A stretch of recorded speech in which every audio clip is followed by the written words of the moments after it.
میرے خیال میں اگر آپ خانہ کعبہ کو دیکھیں تو ظاہر ہے کہ وہ بھی ایک جیومیٹریکل فگر ہے، ایک کیوبیکل فگر ہے.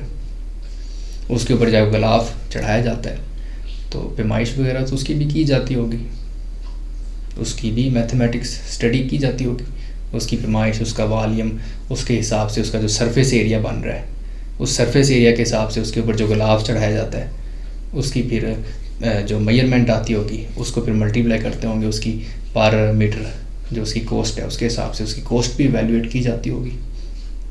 تو یہ تو ساری میتھمیٹکس چل رہی ہے.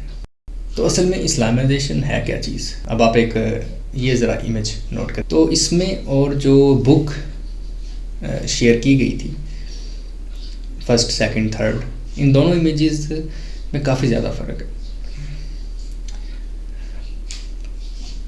اور الخوارزمی کی جو بک ہے، الخوارزمی نے اپنی بک کے اندر کسی بھی جگہ خدا کی تعریف نہیں کی.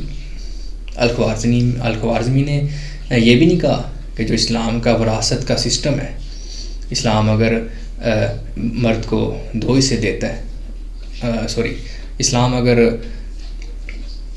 بندے کو جائیداد کا جو حصہ دیتا ہے تو لڑکی جو ہے اسے اس کا آدھا حصہ ملتا ہے، اور جو بھی اسلام کے اصول و قوانین ہیں. الخوارزمی نے شاید ہی خدا کا لفظ بھی کہیں استعمال کیا ہو اپنی بک کے اندر. الخوارزمی نے کیا کام کیے؟ الخوارزمی نے اپنے دور کے جو مسئلے تھے اس نے 2 مسئلے اٹھائے. پہلے مسئلے جیومیٹری سے ریلیٹڈ کہ اگر کسی کی دیوار اتنی اونچی ہے، ٹھیک ہے، اس کا ایریا کیا بنے گا، ٹھیک ہے، اس کی لینتھ اتنی ہے، اس کا پیری میٹر اتنا ہے، پیری میٹر سے اگر ہم نے اس کی لینتھ فائنڈ آؤٹ کرنی ہے تو ہمیں کس طرح کی ایکویشن کو سولو کرنا پڑے گا. تو ایک تو اس نے اس طرح کے مسئلے اٹھائے، اور دوسرے اس نے یہ وراثتی مسئلے اٹھائے، کیونکہ اسلام کے اندر جو اصول ہیں وہ تو 1 2 کے لیے سمپل اصول ہیں. اگر کسی کے 7 بیٹے 3 بیٹی ہیں، 4 بیٹے 3 بیٹی ہیں، تب جائیداد کی تقسیم کیسے ہوگی؟ اگر اس کے غلام بھی ہیں، ٹھیک ہے. اب دیکھیں کہ ایک سوال کے اندر ذکر ہو رہا ہے کہ ایک شخص نے اپنی جو غلام اس کی لڑکی تھی وہ اس نے کسی دوسرے کو تحفے میں دے دی. الخوارزمی نے تو نہیں کہا کہ یہ تو ایک غیر انسانی کام ہے یا ایک انسانی کام ہے. ایون جس انگریزوں نے اس کی بک کو اسٹڈی کیا ہے، جن انگریز میتھمیٹیشینس نے انہوں نے بھی اس کے اوپر کوئی ایسی تنقید نہیں کی کہ یہ تو جی ایک غیر انسانی کام ہو رہا ہے، ان سوالوں کے اندر سے تو غیر انسانیت ٹپک رہی ہے.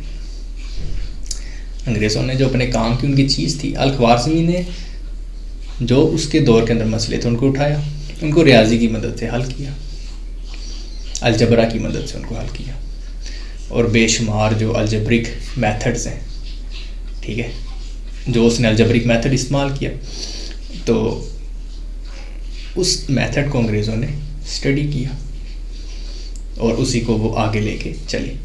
الخوارزمی کو اس لیے فادر آف الجبرا کا نام دیا جاتا ہے. تو اب ہمیں یہ دیکھنے کی ضرورت ہے، اب الخوارزمی تو سارے کے سارے جو اصول ہیں وہ تو اسلامک اصول و قوانین کی بنیاد کے اوپر ہی اس نے ظاہر ان جو شریعت کے احکامات کے مطابق ہی اس نے وراثت کی تقسیم کے تمام مسئلے حل کیے. اگر ہم بھی فرسٹ کی جگہ کوئی اسلامک منتھ لگا رہے ہیں، سیکنڈ، تھرڈ، فورتھ، میں تو کہتا ہوں کہ آپ ہر کوشچن کو اس سے منسلک کر دیں، کوئی مسئلہ نہیں ہے. آپ ایک کوشچن ڈال دیں، شیئر اسلامک پراپرٹی شیئر کے مطابق کوشچن ڈال دیں، ریشو والے کوشچن ڈال دیں، الجبرا کے اندر کوشچنس ڈال دیں،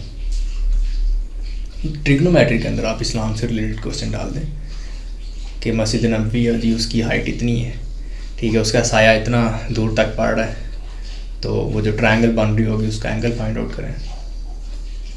آپ کوشچن ڈال دیں. میرے خیال میں اس سے اصل جو چیز ہے میرے خیال میں جو جس کے اوپر ہمیں فوکس کرنا چاہیے وہ یہ ہے کہ اگر آپ ایک اسٹوڈنٹ کو بتائیں کہ اگر آپ نے میتھمیٹکس پڑھ رہے ہو تو آپ نے ایز اے میتھمیٹیشین سوچنا ہے. اب آپ مسجد نبوی کی میئرمنٹ کر رہے ہو تو وہاں پہ جا کے آپ نے مسجد نبوی کو چومنا چاٹنا، اس کے اوپر تسبیح پڑھنا، ٹھیک ہے، وہاں پہ وہ نہیں شروع کر دینا. آپ ادھر ایز اے میتھمیٹیشین جا رہے ہو. اگر آپ اس کا کوئی کوشچن حل کر رہے ہو تو وہ آپ ایز اے میتھمیٹک اسے ایک ریاضی دان کے طور پہ دیکھو. ہمیں یہ چیز اصل میں سکھانی ہوگی کہ اگر آپ ایک فزکس والے ہو یا ایک کیمسٹری والے ہو یا ایک ریاضی دان ہو، تو جب آپ کے سامنے کوئی آپ کے فیلڈ سے ریلیٹڈ مسئلہ آئے گا تو آپ نے اپنے فیلڈ کو سامنے رکھ کے اس مسئلے کو دیکھنا ہے. آپ نے یہ نہیں کرنا ہے لگ جانا کہ یہ تو غیر اخلاقی ہے، یہ اسلامک ہے، یہ نان اسلامک ہے، جیسے بالکل الخوارزمی نے کیا. اور اس کی جو کتاب ہے وہ دنیا کے اندر مشہور ہوئی. اس الخوارزمی نے اگر اسلام کے مسئلوں کو اٹھایا، اسلام کے قوانین کو اٹھایا، تو اس سے الخوارزمی کا جو سکل ہے وہ تو ختم نہیں ہوا. ہاں اگر آپ یہ ڈال دیتے ہو کہ جی میتھ کی بک کے اندر کہ یہ جو شیئر وراثت کے اصول ہیں، وراثت کی تقسیم کے اصول ہیں، یہ تو سب سے بیسٹ ہیں، دنیا کے اندر سب سے بیسٹ ہیں، یہ اصول اسلام کے ہیں، خدا جو ہے وہ خدا نے یہ اصول ہمیں دیے ہیں. اگر آپ اس طرح کی باتیں میتھ کے اندر ڈال دیں گے تو پھر میرے خیال میں ہمیں اسے اسلامائزیشن کہنا ہوگا، کیونکہ پھر یہ باتیں بالکل غیر ضروری ہو جاتی ہیں. تو میرے خیال میں ہمیں اس فرق کو سامنے رکھنا ہوگا، اور ہمیں جو اصل چیز ہے، جو ایک اسٹوڈنٹ اگر میتھ پڑھے تو اس سے جو میتھمیٹکس ایز اے میتھمیٹیشین اس نے سوچنا ہے، ہمیں وہ چیز کے اس چیز کے اوپر ہمیں فوکس کرنا چاہیے، نہ کہ اس چیز کے اوپر کہ جی یہ جو مہینے ہیں یہ اسلامک ڈال دیے، 1st 2nd 3rd جنوری فروری کو اٹھا گیا. ہم میں کہتا ہوں آپ ادھر کوئی بھی مہینے رکھ دیں، میتھ کے اندر تو آپ ایکس رکھ دیں، الفا بیٹا رکھ دیں منتھس کے نام.